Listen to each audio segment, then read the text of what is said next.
蛋頭先生自彈自唱。大家頭先咧已經好犀利，已經為蛋頭先生嘅旋律咧加翻呢個唱名啦。呢次咧，我哋就試一試去唱蛋頭先生嘅呢首音樂。但係留意一下呢首音樂咧，最後一句咧，佢嘅音有可能咧對大家嚟講高得滯，咁大家就可以咧唱低8度。而家我哋就一齊嚟試下啦。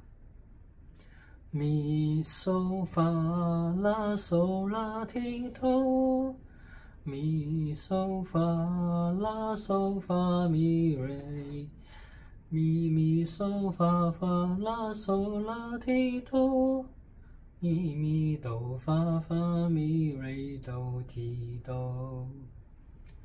好啦，呢一次咧，我哋就試下一路唱。但係咧，一度就加入翻我頭先所學嘅 C 和弦同埋 G 和弦做伴奏。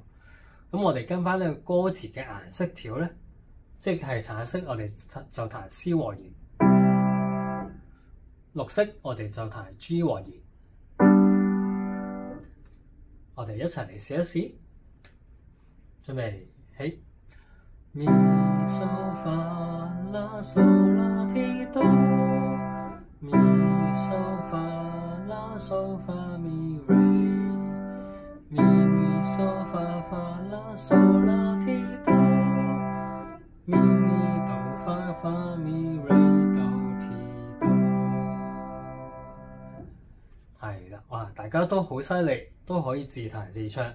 練多啲咧，我哋就可以唱同埋彈咧，都可以協調得更加好嘅啦。